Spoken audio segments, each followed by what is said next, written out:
할렐루야. 오늘도 내일도 영원토록 변함없으신 신실하신 그 하나님을 찬양합니다. 오늘도 이 새벽에 드리는 우리 예배를 주님께 온전히 기쁘게 올려드리는 시간이 되기를 원합니다. 우리 찬송가 315장인데요. 내 주 되신 주를 참 사랑하고 우리 함께 찬양하겠습니다.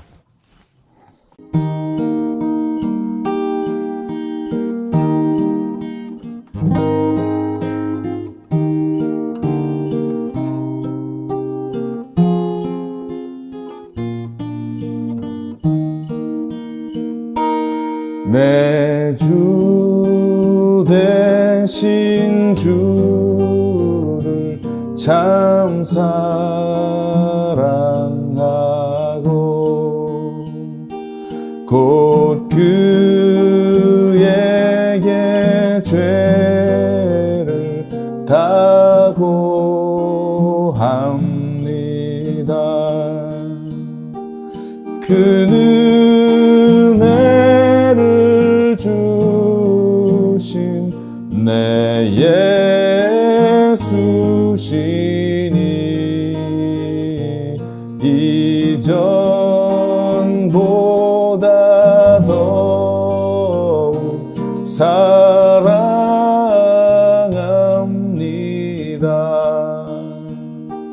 주 날 사랑하사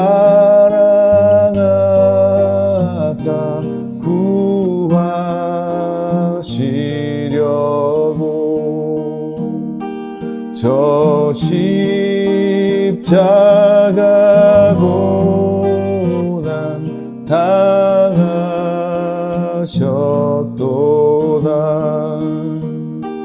그가 시관 쓰신 내 주 배우니 이전보다 더욱 사랑합니다.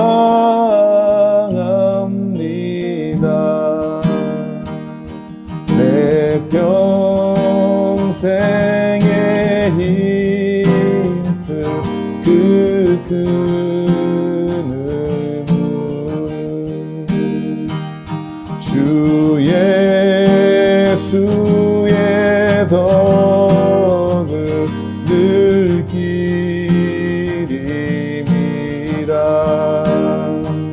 숨질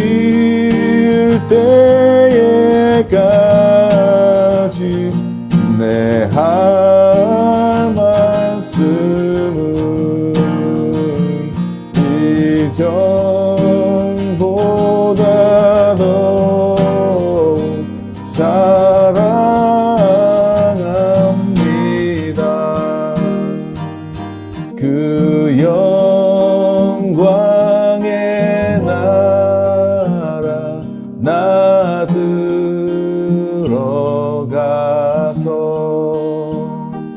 그 풍성한 은혜 늘 감사하리. 금멸 유관 쓰고 나 찬송할 말 이전보다 더욱 사랑합니다.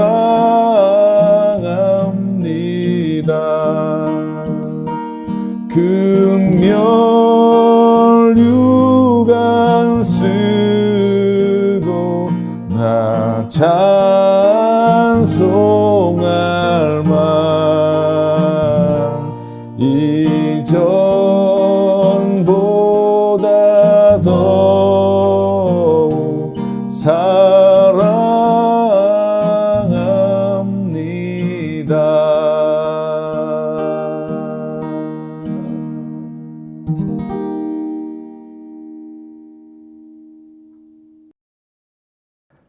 할렐루야. 오늘 우리에게 주신 하나님의 말씀은 출애굽기 11장입니다. 11장 1절로 10절까지의 말씀인데요.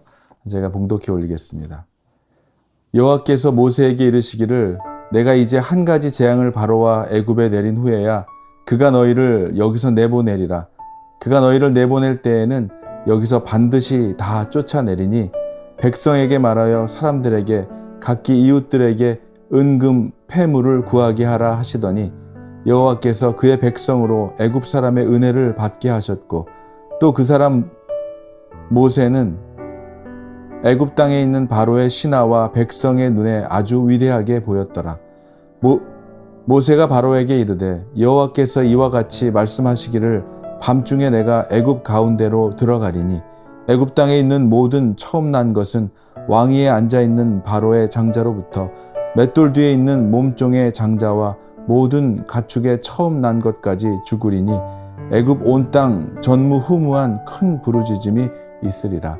그러나 이스라엘 자손에게는 사람에게나 짐승에게나 개 한 마리도 그 혀를 움직이지 아니하리니 여호와께서 애굽 사람과 이스라엘 사이를 구별하는 줄을 너희가 알리라 하셨나니 왕의 이 모든 신하가 내게 내려와 내게 절하며 이르기를 너와 너를 따르는 온 백성은 나가라 한 후에야 내가 나가리라 하고 심히 노하여 바로에게서 나오니라.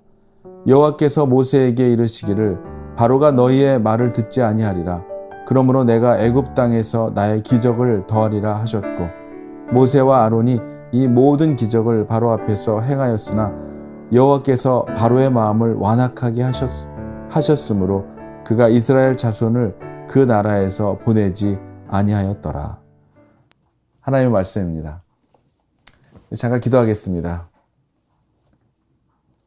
변함없으신 신실하신 그 하나님, 오늘도 우리에게 말씀하시고 이 어두운 세상 가운데 진리의 길로 빛 가운데로 거하게 하시는 주님을 감사를 드립니다. 주님, 여전히 우리의 연약하고 부족한 것을 통하여 사단에게 틈을 내어주는 삶을 살지 말게 하시고 오늘도 깨어 기도하며 말씀과 진리 가운데 거하는 삶을 통하여 하나님 홀로 영광 받으시는 온전한 믿음의 길을 걸어갈 수 있기를 간절히 간구하오니 우리의 예배를 받으시고 오늘도 이 말씀 가운데 우리에게 생명의 말씀으로 듣게 하시고 또 순종하며 살아갈 수 있기를 간절히 바라오니 주님 우리의 기도와 간구를 통하여 주님 홀로 영광 받아 주시옵소서. 우리 주 예수 그리스도의 이름으로 감사드리며 기도하옵나이다. 아멘.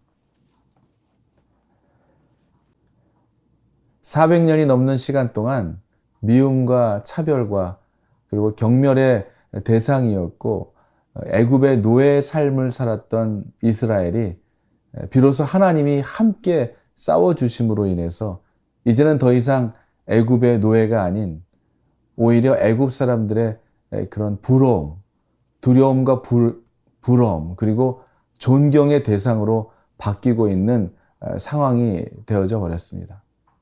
이제는 더 이상 애굽의 노예가 아닌 애굽 사람들의 두려움과 부러움 그리고 존경의 대상으로 바뀌고 있는 상황이 되어져 버렸습니다. 그동안 바로의 불순종으로 인해서 여러 가지 재앙이 애굽 땅을 덮쳤었고 또 애굽의 모든 신들을 무력하게 만들었을 뿐만 아니라 백성들과 신하들에게 신과 같은 존재인 바로까지 모세 앞에 용서를 구하며 재앙을 중지시켜 달라고 애원하기까지 하는 이런 지경에 이르게 된 것이죠. 이것은 전에 하나님께서 약속해 주신 말씀, 내가 너를 바로에게 신이 되게 하리라 라고 하신 그 말씀의 성취가 된 것이죠. 하나님은 이렇게 약속대로 이루시는 그러한 능력의 주권자이십니다. 하나님은 이렇게 말씀대로 약속하신 대로 이루시는 능력의 주권자이십니다. 모세의 지난 날을 생각해 볼 때 애굽의 군인을 죽이고 미디안 광야로 도망쳐서 정말 일개 목동의 삶을 살아오던 그러한 모세를 부르셔서 권세자들을 부끄럽게 만드시는 이런 하나님의 구원 사역의 사명을 감당케 하시는 이 하나님의 컬링, 하나님의 부르심의 놀라운 역사를 보게 되는 것이죠. 이렇게 하나님이 부르실 때 우리를 부르실 때 우리가 해야 하는 것은 무엇입니까? 오직 그저 주님 앞에, 말씀 앞에, 부르심 앞에 순종하는 것입니다. 순종뿐이 우리가 할 수 있는 것은 오직 순종일 뿐입니다. 우리가 순종하면 하나님이 이루시죠. 아멘이십니까? 우리와 능력과 실력으로 하는 것이 아니고 하나님이 인도하시고 하나님이 은혜를 부어주시고 하나님의 능력으로 일하시기 때문에 주님이 부르실 때 우리가 할 수 있는 것은 오직 순종의 삶을 살아가는 것이 우리가 할 수 있는 일일 것입니다. 그리고 오늘 4절 이후를 보면은 하나님께서 모세를 통하여 바로에게 최후 통첩을 전하게 되죠. 그 내용은 무엇입니까? 10번째 재앙을 경고하고 있는 10번째 재앙을 경고하고 있는데요. 그 재앙의 내용이 어떤 것인지, 그리고 그에 따른 범위와 그 결과가 무엇인지, 그리고 특이한 것, 그리고 놀라운 것은 그 재앙으로부터 이스라엘은 해당되지 않는다는 것을 선포하고 있는 것입니다. 그리고 지금까지의 모든 재앙은 모세와 아론을 통해서 간접적으로 시행됐지만 이 마지막 오늘 나오는 이 10번째 재앙은 하나님께서 친히 하늘 보좌로부터 애굽 땅에 내려와 직접 시행하실 것이다 라고 하는 그러한 표현으로 내가 애굽 가운데로 들어가리니 라고 하고 말씀하고 있는 것이죠. 10번째 재앙은 무엇입니까? 애굽 땅에 있는 모든 처음 난 그런 장자, 그리고 그것이 왕의 장자이건 몸종의 장자이건 처음 난 자의 죽음, 그리고 가축의 처음 난 것까지 죽을 거라고 하는 그러한 재앙입니다. 하나님은 행한 대로 갚으시는 공의의 주권자이십니다. 바로는 어땠습니까? 바로는 이스라엘의 남자아이들을 나일강에 빠뜨려 죽였습니다. 그리고 하나님의 장자인 이스라엘, 이 이스라엘을 노예로 부리며 풀어주지 않았죠. 이러한 죄악에도 하나님은 바로에게 여러 재앙을 통해서 그동안 계속해서 돌이킬 기회를 주셨습니다. 그러나 완악한 바로는 끝내 하나님의 말씀에 순종하지 않고 불순종하게 됩니다. 결국 애굽 온 땅에 전무후무한 큰 부르짖음을 가져올 장자의 죽음을, 이 장자의 죽음 재앙을 이제 선포하게 되는 것이죠. 그러나 하나님께서 지키시고 보호하시고 인도하시는 그 이스라엘에 속한 사람들과 그 짐승의 처음 난 것들은 구별해서 안전하게 보호하신다고 말씀하시는 것입니다. 애굽 땅에 처음 난 것에 대한 재앙은 지위의 그 고하를 막론하고 또 신분에 상관없이 누구나 그 재앙을 피할 수 없다는 것이죠. 아무도 피할 수 없다는 것입니다. 그러나 이스라엘 백성들은 하나님이 보호하신다는 것입니다. 하나님의 백성들은 하나님이 지키시고 하나님이 보호하신다는 것이죠. 그 가축까지도 하나님께서 보호하시고 지키신다는 것입니다. 7절입니다. 그러나 이스라엘 자손에게는 사람에게나 짐승에게나 개 한 마리도 그 혀를 움직이지 아니하리니 여호와께서 애굽 사람과 이스라엘 사이를 구별하는 줄을 너희가 알리라 하셨나니. 오늘 이 내용 중에서 기가 막힌 표현이 나옵니다. 개가 전혀 짖을 일이 없을 것이다라고 하는 이 표현이 나오는데요. 이것은 무슨 뜻입니까? 어떤 집에 무슨 일이 생기면 제일 먼저 개가 짖게 되죠.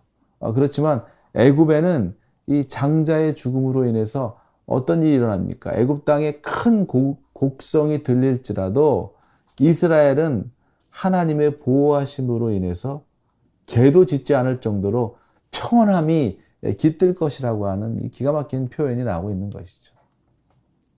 그리고 8절입니다. 왕의 이 모든 신하가 내게 내려와 내게 절하며 이르기를 너와 너를 따르는 온 백성은 나가라 한 후에야 내가 나가리라 하고 심히 노하여 바로에게 나오니라. 지금까지 9번이나 되풀이되었던 이 바로의 변덕과 이 배반에 대해서, 그리고 목숨까지 위협하는 바로의 폭언에 대해서 마침내 하나님의 대리자 모세는 의분을 터뜨리고 맙니다. 그동안의 바로와 하나님과의 단절된 것들에 대해서 정말 중재자로 나섰지만 결국 바로에게 남은 것은 오늘 이 마지막 죽음의 심판뿐임을 오늘 말씀해 주고 있는 것이죠. 오늘 마지막 9절과 10절입니다. 여호와께서 모세에게 이르시기를 바로가 너희의 말을 듣지 아니하리라. 그러므로 내가 애굽 땅에서 나의 기적을 더하리라 하셨고, 모세와 아론이 이 모든 기적을 바로 앞에서 행하였으나 여호와께서 바로의 마음을 완악하게 하셨으므로 그가 이스라엘 자손을 그 나라에서 보내지 아니하였더라. 오늘 이 본문은 바로의 불순종과 강팍함에 대한 하나님의 예언이 그대로 성취되었음을 확증시켜주고 있는 것입니다. 사랑하는 여러분, 오늘 이 본문의 내용을 하나하나 살펴보다 보면 하나님은 이 애굽의 노예로 있었던 이 이스라엘을 이제 높이십니다. 그리고 모세를 바로의 신하와 백성의 눈에 위대하게 보이게 만드시고, 이스라엘 사람은 애굽 사람의 은혜를 또 입게 하시는 하나님이십니다. 세상은 자기를 내세우고 자기를 주장하고 스스로 높아지기 위해서 정말 무던히 애를 쓰며 살아갑니다. 그러나 성도는 어떻습니까? 나의 높아짐을 위해 애쓰지 않죠. 우리는 어떤 자들입니까? 먼저 그 나라와 의를 구하는 삶을 우리가 살아갈 때에 우리를 통해 하나님의 행하심이 드러날 때 우리도 함께 쓰임을 받고 우리도 함께 높임을 받게 되는 그러한 삶을 살아가는 성도들인 것을 여러분 기억하시길 바랍니다. 우리가 자랑할 수 있는 것은 오직 예수 그리스도뿐이죠. 우리 안에 살아계시는 주님뿐입니다. 세상 가운데 높임을 받는 그러한 비결은 하나님 편에 서서 그분의 영광을 위한 삶을 사는 것임을 여러분 믿으시기를 주의 이름으로 축원합니다. 오늘도 여러분을 부르시고 여러분을 세우시고 여러분을 높이시고 이끄시는 그 영광스러운 삶을 살아가는, 주님이 말씀하시면 그 말씀대로 순종하여 내 뜻을 이루는 삶이 아니라 우리 안에 심어놓으신 하나님의 선하신 그 하나님의 뜻을 이루며 살아가는 삶을 살아갈 때에 하나님이 우리를 세우시고 하나님이 우리를 높이시고 하나님이 우리를 세상에서 빛과 소금의 역할을 감당하게 하실 뿐만 아니라 세상의 본이 되게 하시고 세상의 희망이 되게 하시고 소망이 되게 하실 하나님이심을 여러분 믿으시며, 그 하나님께서 우리를 부르신 그곳에서 하나님의 부르심대로 말씀에 순종하며 사는 삶을 통하여 주의 빛을 밝히시는 그러한 거룩한 삶을 살아가는 여러분들 되시기를 주의 이름으로 축원합니다. 기도하겠습니다. 주님, 오늘도 은혜 아니면 살아갈 수 없는 자들이 살아갈 수 없는 우리들임을 고백합니다. 귀한 생명의 말씀을 우리에게 주셔서 주야로 묵상하게 하시고 묵상하고 마음에 새길 뿐만이 아니라 주신 말씀대로 행하게 하시고 순종하게 하시는 분도 주님이심을 믿습니다. 우리 안에 살아 역사하셔서 하나님의 살아계심을 삶으로 증거하며 우리 안에서 가장 선한 일을 일하시는 그 하나님의 선하신 일들이 오늘도 우리들의 삶 가운데 나타나게 되기를 간절히 원하오며, 우리 가운데 살아 역사하시는 주님의 능력의 손에 붙들려 살아가는 귀한 날 되기를 간절히 바라오며 우리 주 예수 그리스도의 이름으로 감사드리며 기도하옵나이다. 아멘.